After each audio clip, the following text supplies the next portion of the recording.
in your glasses.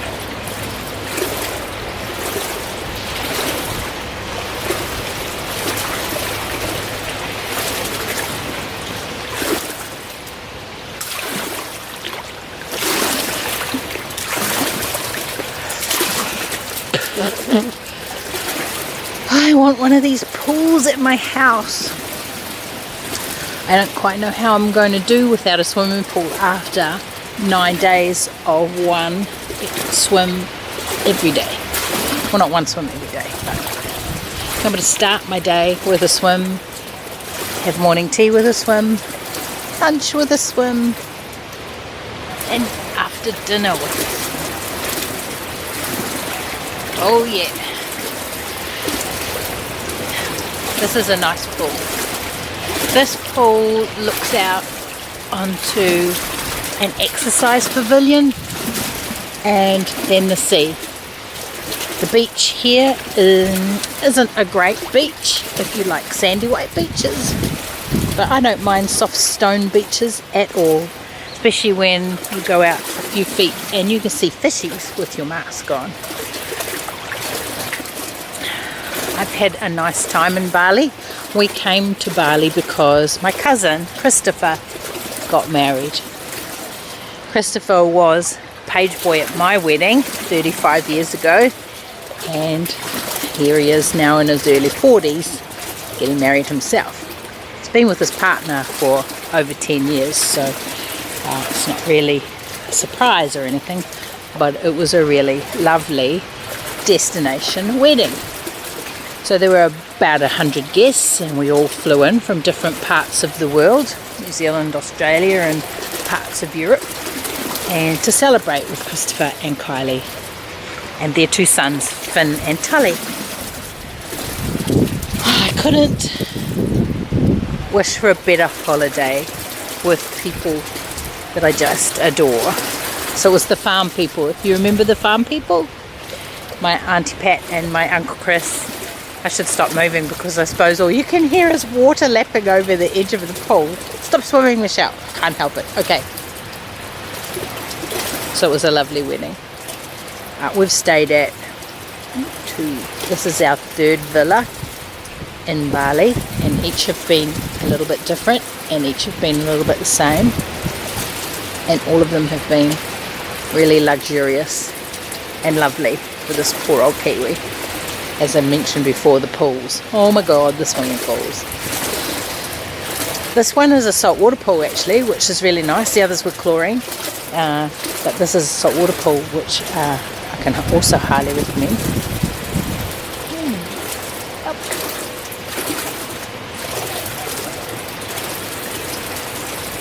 So the interesting things about Bali is the bartering is very interesting, especially for someone like me who's not keen on the idea of offering less for the ticketed price.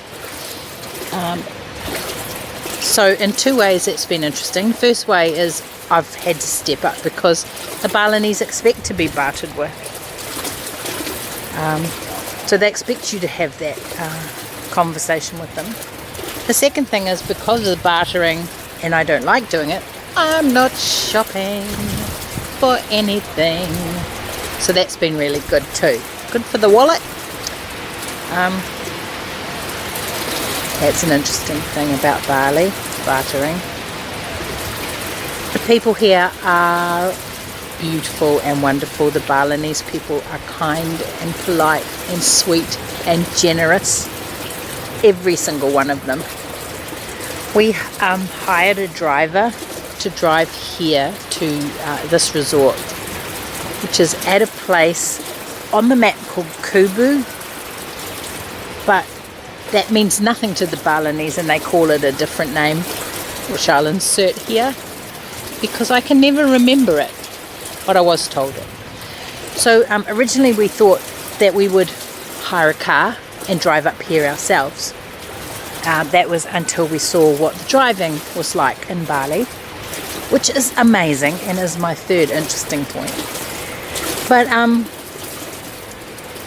continuing with my second interesting point, the people. we hired a driver. He drove us what Google Maps said would be a 2.5 hour drive up to Kubu, and it took nearly 5 hours. I don't know that that was entirely because of the traffic, because after we got out of the capital, the traffic was okay. It was that our driver drove at about 50 kilometers an hour. I think he topped out at 60 when he got really racy. But he was just wonderful. He stopped at a coffee plantation, and we got to try Lewak coffee. That's the where the civets poop out the coffee beans that they have eaten, and they are cleaned and roasted and pounded into a fine powder and then served as coffee. And they just put like a tablespoon of this coffee in a cup, hot water on top, drank it. Woman said not to stir it, just to let it sit, and it was very smooth. There was no bitterness. It was very nice coffee. So the third thing, going to the third thing, is the traffic. Crazy's not the word for it. It's organic almost. But there's no road rage that I saw. Everybody kind of toots all the time, but it's not to say get out of the way. The toot is to say, here I am here. It's astonishing. You've been to Bali, so you know a little bit about what the driving's like here. Have you driven here? Have you been on a scooter here in Bali, in the cities? We were going to get scooters here up in Kubu because it's a bit quieter and more rural, but I can't get out of the pool, so we're not doing any scootering. The fourth interesting thing about Bali. The fourth interesting thing about Bali.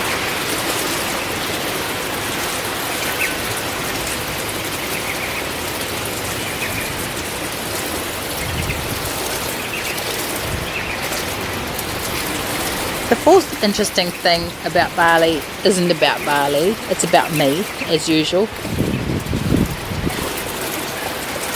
Am I actually recording? Yes. I said I got to dive here in Bali. Oh, Greg's back from snorkeling. And he's talking to someone. Wait.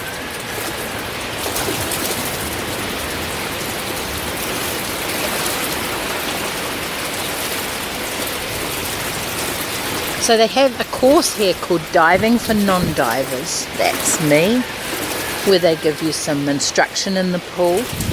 And when you've got your breathing, your panicking under control, they take you out into the sea and you actually dive in the water around a coral reef. Are you laughing at me? Okay, I'm being laughed at. And I was really nervous. I nearly didn't do it. I didn't do it for all dumb reasons. Just a good place to do a video, Fox, do you think? You have to get right into here. Yeah. For dumb reasons. I nearly didn't do it for dumb reasons, like I was sure there'd be no wetsuits that fitted me. I would be sure that I have trouble equalising my air pressure, so I was sure that was going to do it, and I was sure that I wouldn't be fit enough because I'm not fit at all. It didn't matter. All those things were fine, and the instructor taught me to equalise properly, and I was able to do it. We went down to, I think about 10 metres was the deepest we went, but we spent most of the time around 6 or 7 metres under the water looking at fish. It was like swimming in an aquarium. It was amazing, and I'm so glad that I did it. I wasn't even worried about sharks or anything like that. It was just peaceful and beautiful. It's like kind of like buddy, like tandem diving from an aeroplane. Oh God, there are sharks. It's not cold. Is it cold compared to the sea? No, nothing's cold here. Nothing's cold here. It's very warm. I'm talking to Fox. I didn't see any turtles, that's why I went out so long. Yep, no turtles. But lots of pretty fish. Any crayfish today? No crayfish today, no. But Very pretty fish. Very pretty fish. Very pretty fish.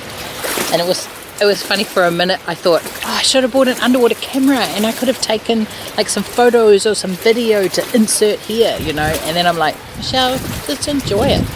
Just enjoy the moment. And I did. The only thing they didn't teach me that I had a problem with underwater was dealing with crying in a scuba mask. Because it was so beautiful and I was doing it and it was really great.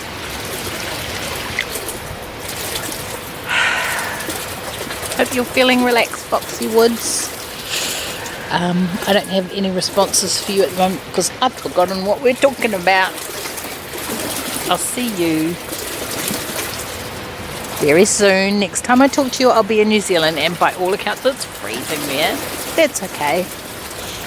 I've got things to show you that have happened in my house, and that's nice too. Bye, Cox. I love you. Bye. I love you. Bye. I love you. Bye. I love you.